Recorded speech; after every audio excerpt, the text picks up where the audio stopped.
My breathing is steady and shallow, the exhales causing slight disturbances in the fog around me.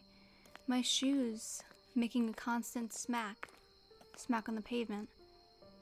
The mist acts like a thin blanket, dampening my senses, making the world just a little quieter, a little calmer.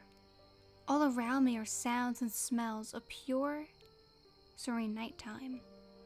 To my left is the pond. Ducks are huddled along the shoreline, sometimes ruffling their feathers or making sleepy murmur. I just passed the campus daycare. The windows are all dark and the playground is empty.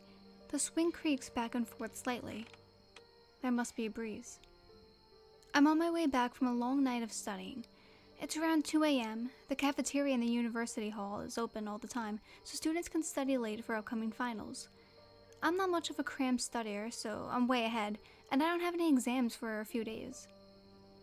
I should have made plans to stay in Erin's place. She lives on campus in the dorms, and she gave me a copy of her key, which is completely against the rules, by the way, but she figured I might need a place to crash if I ever got too drunk at a campus party. But I'm pretty sure she won't appreciate me storming in at 2 a.m. where she, unlike me, has an exam in the morning. I brought the key with me in case I was too tired to walk home. But alas, coffee is a brilliant invention, and if anything, I feel wide awake. So I silently review the topics I finished going over. Riemann sums, multivariable integration, domain and range of a plane. Ugh, crap, I forgot how to find a domain. A noise, just behind me in the bushes. A rustling. I turn abruptly and see nothing. A rat bursts from the bushes and scatters across the path. I chuckle at my paranoia and continue walking, trying to regain my train of thought. Forget it. I have plenty of time to study. I can relax and enjoy this serene walk home. There's a noise again. A rustling sounds closer to my back. I don't bother to turn around this time, knowing logically that the sound is likely attributed to some other small nighttime creature. But I hasten my pace a little bit, silently admonishing myself for being so ridiculous. I turn right onto a dirt path, my favorite shortcut, which leads away from the edge of the pond. There aren't any street lamps along this route, but it gets me home faster than the alternative.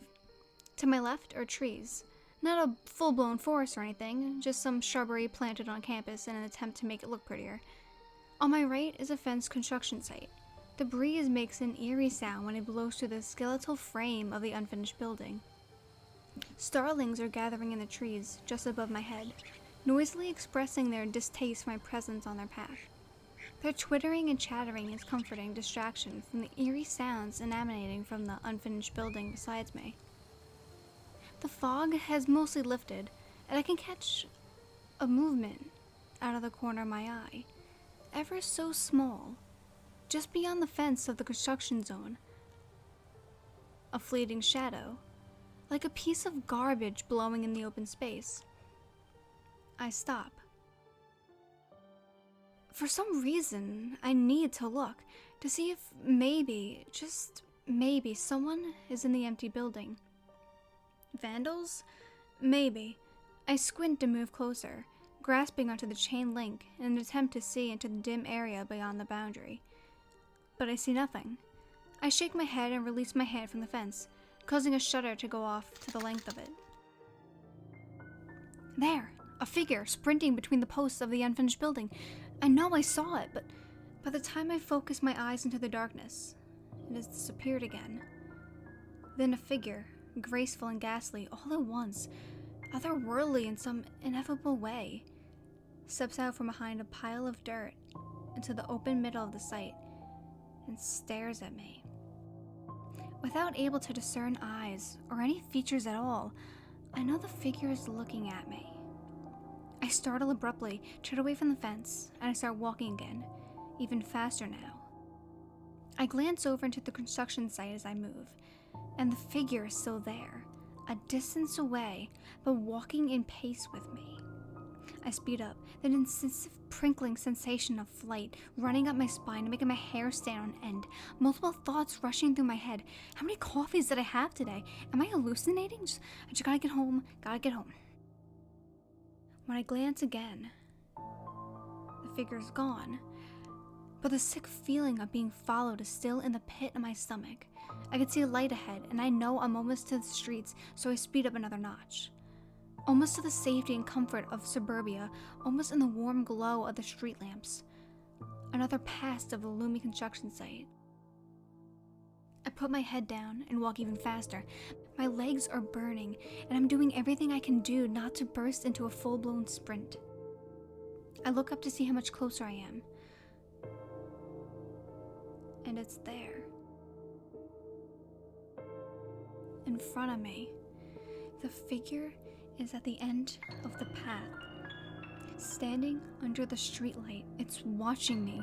It's not quite human somehow. I come to a halt. Now I know I'm in trouble.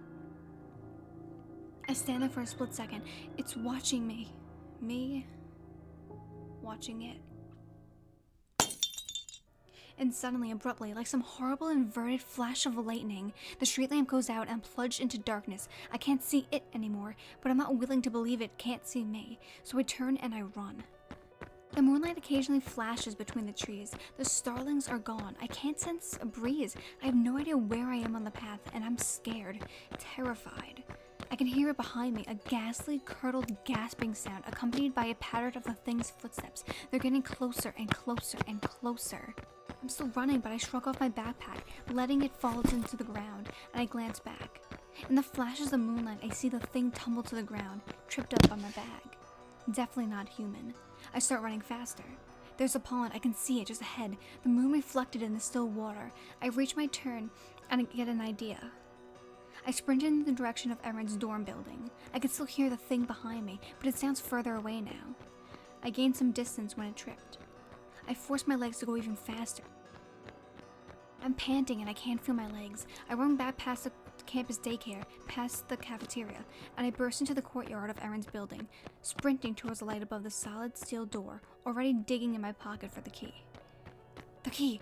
Was it in my pocket, or did I put it in the backpack? Crap. I'm at the door now. The thing is behind me and I know it's getting closer. The light above the door goes out. I fumble into the darkness, desperately digging in my pocket. The sound of the thing behind me are getting louder and louder and...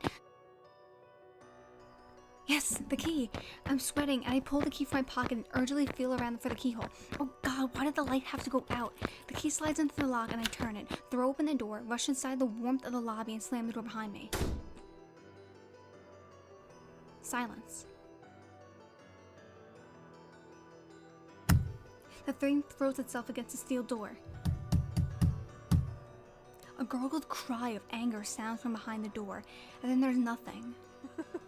Except what sounds like a chuckle? And then that thing is gone. I realize I've been holding my breath, so I exhale. There's a sound behind me and I jump and I turn around. But it's only Erin.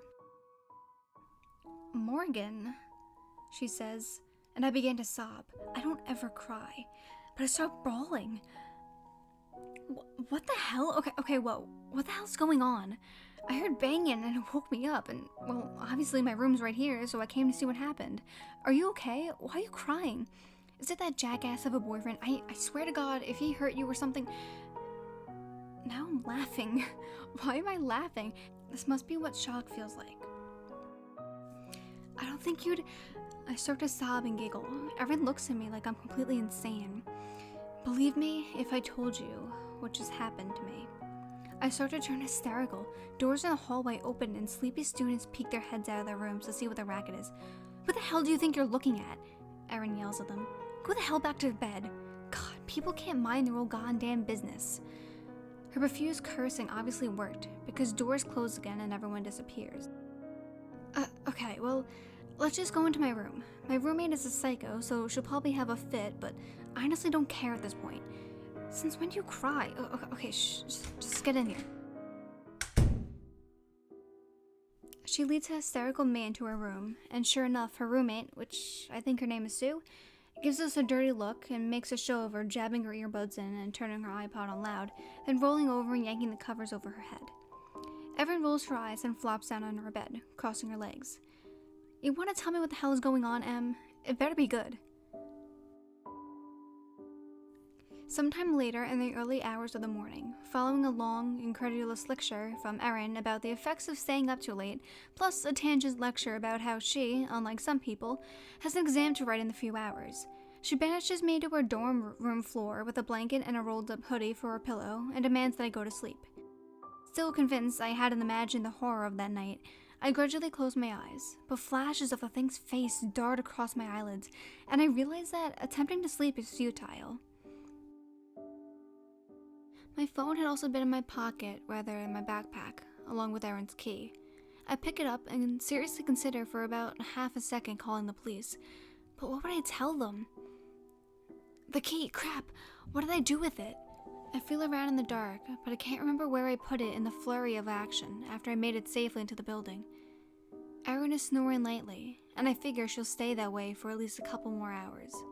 So I resolve to find the key later, and in the meantime, take advantage of the residence facilities. Maybe after a long shower, I'll be able to convince myself I've imagined the whole ordeal, or wake up and realize I've been asleep in the cafeteria all this time. Or maybe I'll just feel a little bit less crazy. I quietly steal a towel from one of Erin's drawers. It's a good thing to know that I can borrow her stuff without asking. Waking Erin up is never a fun activity. I quietly unlock Erin's door from the inside, since I can't find the key and I don't care to get locked out, and creep into the warmly lit hallway, tiptoeing my way towards into the bathroom. And my stomach suddenly drops, like when you realize you've forgotten to do something very, very important. I realize with a sickling understanding, I don't know what I did with Erin's key, because I never retrieved it from the outside lock. The whole night comes rushing back to me, the darkness as the light above the door extinguished, my panic to get inside to safety, slamming the door behind me. The horrible sound of the thing chuckling. There's a step behind me, and the lights in the hallway go out.